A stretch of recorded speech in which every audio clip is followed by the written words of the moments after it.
Hi hello welcome back to our channel. It's me Roshini. Good evening. இன்னைக்கு ஒரு vlog எடுக்கலாம்னு நினச்சிருக்கேன். இப்போ எங்கே வந்திருக்கேன்னா ஹஸ்பண்டோடைய ஆஃபீஸ்க்கு வந்திருக்கேன்.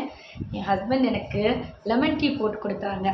பாதி குடித்த போது தான் ஞாபகம் வந்துச்சு, ஐயோ vlog எடுக்கவே இல்லையே, சரி நம்ம vlog எடுக்க ஸ்டார்ட் பண்ணிக்கலாம்னு சொல்லிட்டு vlog-அ வந்து ஸ்டார்ட் பண்ணியாச்சு. இப்போ வந்து லெமன் டீ ஆஃபீஸ்லேயே வந்து டீ போடுற மிஷின் எல்லாம் இருக்குது. மிஷின் அப்புறம் என்னது, கிட்டில் இருக்குது. வாய் திறக்க மாட்டீங்களா? ஊமையாமா அவர் இன்னைக்கு ஒரு நாள் மௌன விரதம். ஓகே, நம்ம இன்னைக்கு இப்போ எதுக்கு இங்கே வந்திருக்கோம்னா, கொஞ்சம் வேலை இருக்குது வெளியில். நம்ம த்ரோட்டு வந்து அப்பப்போ ஆன் ஆகுது, ஆஃப் ஆகுது. நம்ம போய் அதை ரிப்பேர் பண்ணணும். ஸோ ஹாஸ்பிட்டல் போய் செக் பண்ணலான்னு இருக்கேன்.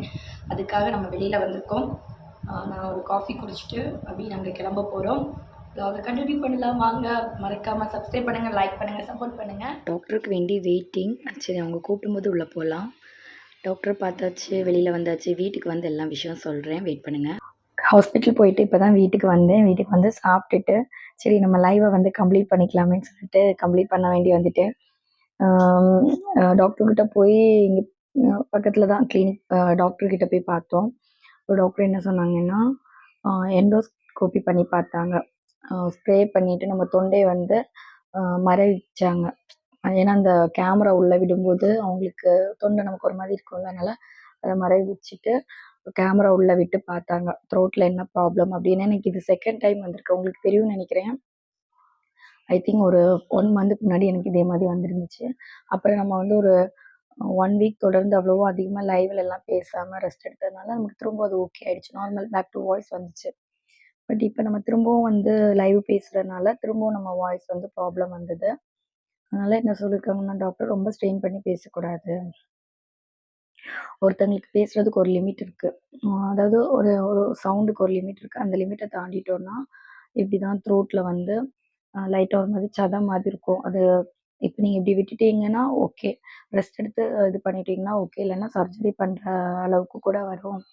அதனால் நீங்கள் கொஞ்சம் ரெஸ்ட் எடுங்க. ஒரு 2 மாதத்துக்கு வந்து ரொம்ப ரெஸ்ட் எடுக்க சொல்லியிருக்காங்க. அதுக்கப்புறமும் வந்து அதிகமாக பேசக்கூடாது. ஏன்னா இது வந்து அந்த ஒரு மாதிரி இந்த சதம் மாதிரி அந்த வீக்கம் மாதிரி இருக்கிறது வந்து கம்மியாகுது. அது இப்போ லைட்டாக தான் ஒரு முட்டூசி அந்த அளவுக்கு தான் இருக்குது. அது நீங்கள் அப்படியே ஸ்டாப் 2 மாதம் ரெஸ்ட் எடுத்துட்டிங்கன்னா அதுவே அப்படியே சரியாயிடும். இல்லை நீங்கள் ரெஸ்ட் எடுக்காமல் இருந்தீங்கன்னா அது பெருசாயிட்டுன்னா சர்ஜரி பண்ண வேண்டியது வரும் அப்படின்னு சொல்லியிருக்காங்க. அதனால் வாயை வந்து எனக்கு என்ன சொல்லணும்னு தெரியல. ஏன்னா நான் எப்பவுமே லொடலொடன்னு எல்லார்கிட்டயுமே பேசிட்டு இருக்கிற டைப்பு. திடீர்னு பேசக்கூடாது அப்படின்னு நல்லா ஷவுட் பண்ணி பேசக்கூடாது, அமைதியா பேசணும்னு சொல்லும்போது எப்படின்னு தெரியல எனக்கு. வீட்ல லைட்டா சின்னதா ஒரு ஆர்கியூமெண்ட் வந்தா கூட நல்லா லவுடரா தான் இது பண்றேன். அது என்னுடைய நேச்சர்ன்னு நினைக்கிறேன். நமக்கு ஒவ்வொருத்தவங்களுடைய ஒவ்வொரு நேச்சர் இருக்கும். ஒருத்தவங்க ரொம்ப அமைதியா பேசுவாங்க, ஒருத்தவங்க லொடலொடன்னு பேசுவாங்க. அந்த லொடலொடன்னு பேசுற கேரக்டர் தான் நானு. சரி, நம்ம வந்து ஒரு 2 மாசத்துக்கு லைவ் வந்து மெசேஜஸ் எல்லாம் ரொம்ப கம்மியா ரீட் பண்ணி ஆம், பார்க்கலாம். முடிஞ்ச அளவுக்கு லைவ் வர பார்க்குறேன். சப்போர்ட் வேணும், உங்களுடைய சப்போர்ட் வேணும். சப்ஸ்கிரைப் பண்ணுங்கள், லைக் பண்ணுங்கள். உங்களுடைய சப்போர்ட் இருந்தால் தான் நம்ம டார்கெட்டை அச்சீவ் பண்ணணும்னு சொல்லிட்டு தான் இவ்வளோ நம்ம ஸ்ட்ரெயின் பண்ணி பேசினது எல்லாமே பண்ணது. இந்த அச்சீவ் பண்ணுறதுக்கு நீங்கள் உறுதுணையாக இருக்கணும். ஓகே. மற்றபடி வேறு எதுவும் இல்லை. டேப்லெட் கொடுத்துருக்காங்க. காலையில் நைட்டு டேப்லெட் கொடுத்துருக்காங்க, சாப்பிட சொல்லியிருக்காங்க. ரெஸ்ட் எடுக்கணும். அதுதான் மெயினே. அதுதான் வராது.